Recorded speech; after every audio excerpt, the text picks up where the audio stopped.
care is one of the most important things that we do at Leicestershire County Council.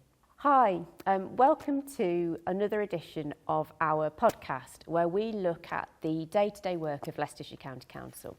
I'm Katie Pegg, I'm from the County Council Communications team, and today we're going to have a look at the work of our carers and the work of our adults and children's social care team and try and kind of lift the lid on what happens on a day-to-day basis across Leicestershire. We're joined by County Council leader Dan Harrison. Thanks for joining us, Dan. My pleasure. Okay, so let's deal with the budget head on then. How much does the County Council spend on support for vulnerable people? Well, in simple terms, it's 75% of 1.3 billion. So it's a huge number. We spend 432 million on adult and social care, 209 million on children's social care and children's services, 145 million on special education needs and disability. Wow, they are big numbers because care is one of the most important things that we do at Leicestershire County Council. And in terms of the numbers of people that we're supporting, obviously we're a big county, what do those numbers look like? Well, in our care, we have children, young people in care, that's 800. Now you imagine that, 800, and you're caring for 800 people. It's huge. 40,000 new contacts about adult and social care. Now you imagine your inbox when you're receiving that volume of people. And they're not ringing up to say hello, they're saying, could you help? So we can see when I talk about the avalanche, how much is coming downstream. It is absolutely huge. We have 1,100 new carer passports we send out. This is supporting carers. So it is a huge undertaking. Leicestershire County Council are serving the people of Leicestershire to our very, very best. And to me personally, care comes high up on our list.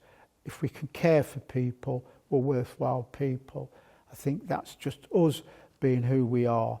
And our aim is to work hard to make Leicestershire better and better for the people who need our help. We cannot underestimate what these people and young people do, how they support.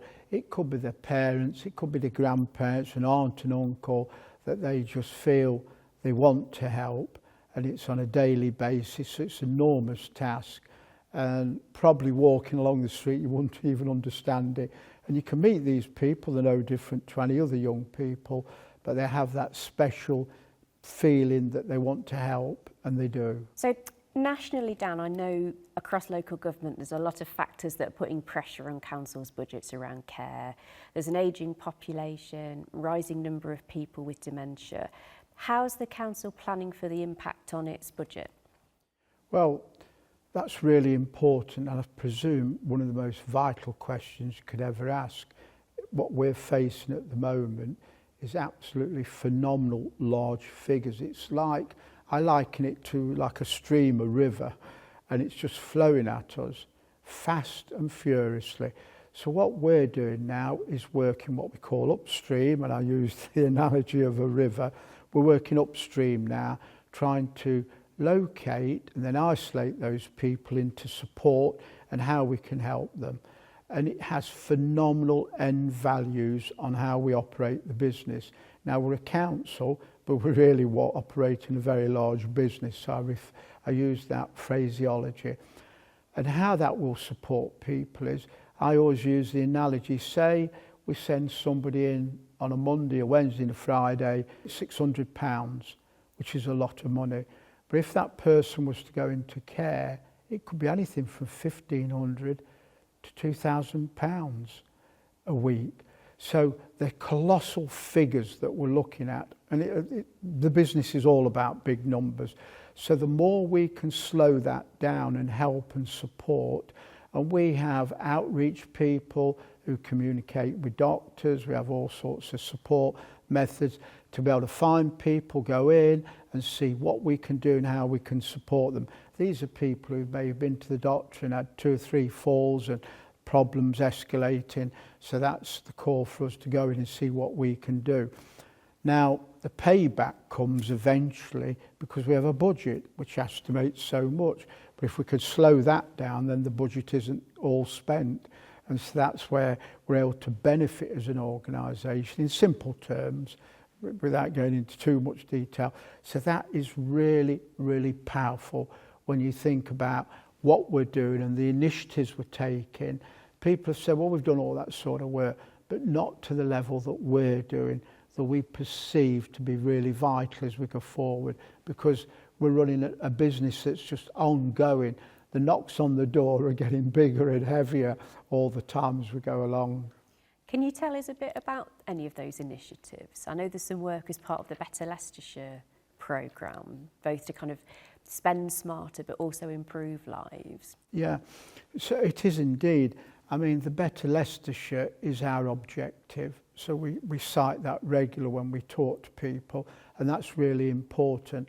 We're expanding social care teams, boost independence, which is vital, rolling out care technologies to people's homes, which once again is brilliant new technology, remove and revamping dementia support, which is absolutely critical.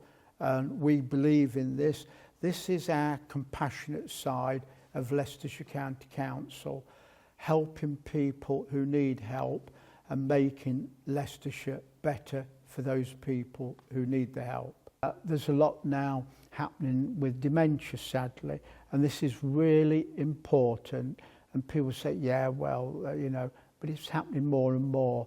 My wife, I lost my wife this year, finally through it, and I know nursing her through and then into the care, and it goes on, and it is a massive struggle, but it's a real illness that affects people in the thousands, and obviously the prediction is the growth level is probably going to exceed what we could cope with.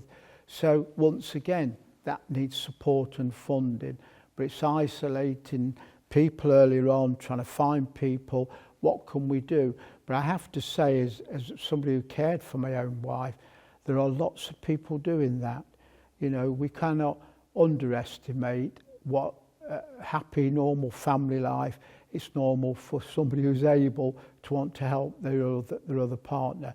And that's happening across Leicestershire. We had a gentleman called Ken who come in, and I think he's done a little booklet about how he survived. And it does help you when somebody's ill, but you can help them, and you just feel you're keeping it, the life's going on, and it's not so bad, but it is changing. But Ken was a very good story. I've shared mine with Ken, and we sort of share a lot of, we understand the journey. And it is hard, but without those people doing that, we just won't be able to cope. And that's the honest truth. We owe so much to those people who take it upon themselves to look after somebody. It really is big. Well, there couldn't be a better way into what I was going to ask you, really. I was going to ask you about Leicestershire's carers. And I know that there's some statistics that estimate there's about 60,000 across Leicestershire. These are the unsung heroes. And the amazing thing is there's lots of young people doing this. And this is something I want to try to talk about and recognise, because these are young people. It could be mum and dad. It could be grandparents, aunt and uncle. But somehow they seem to feel some affinity. They want to do things. They want to visit and help, whether it's shopping or helping make a bed or cook something. It's absolutely astonishing. So there are young people, and these are amazing people. When you look at the general young person who are out enjoying themselves or always on their phones or whatever. But these are people of exceptional circumstances where they go out and they do this work. And nobody knows about it, but they're doing it. But if we were trying to then pay all those bills as well, it'd be astronomical. So their care has a massive impact on us as an authority. And all I can say, sitting here today in this wonderful council chamber, is thank you very much to all those young people. We recognise you, we support you, and we thank you. And once a year we have honours awards for young people, and some of the stories are absolutely breathtaking. And in your experience, do carers often not recognise themselves as a carer? No, they don't. It's like a carer for a wife or whatever, a husband. You just do it because you care for that person initially in any event. But then you just get into that move, you know, helping them out of bed, that's fine, and doing all the other personal care. You do everything. Cook a meal, but they're able to sit and eat a meal and chat, but they won't be able to cook a meal. You know, and so bit by bit then eventually you do get to the stage where they cannot communicate or stand properly, and you do need more professional intervention. But that journey can be 5, 6, 7 years, 8 years, probably up to 10 years, where you're just journeying along until it just overwhelms in the end.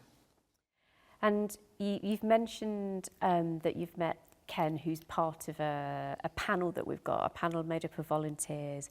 They give their experience of adult social care and help to shape our services. What was it like meeting the panel? Oh, delightful. I do it as and when I can. I can't always because of my commitments and other things, but if they're in the building and I'm in the building, I do my utmost best to go and see them. I think it's important that we always recognise those who help others. And it's important, and it's a wonderful thing in our community where people do step out and help. So whenever I can, I go and we had a wonderful chat with Ken in the last visit.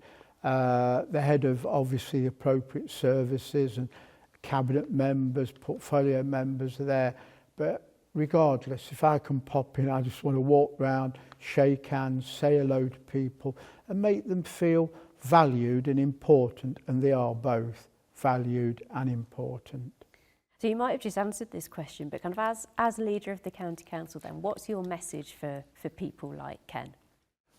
My message is simple. Ken, we're here to help you and support you, and thousands of other Kens, and Mary, say another name so we don't miss out. So whether it's man or woman, we're there to help, and we want to help and support because they need support to be able to give support. It's as simple as that. And people at a certain time feel the pressure. You've got to be able to be there to understand it and then find how we can alleviate it, how we can support. And I think that sums up us here at Leicestershire County Council. We're making our county better, but we certainly understand and respect those wonderful people who do so much good work. Brilliant. Well, thank you ever so much for your time today, Dan. Thank you for watching. If you've got any topics you want us to cover, then just drop us an email. Thank you.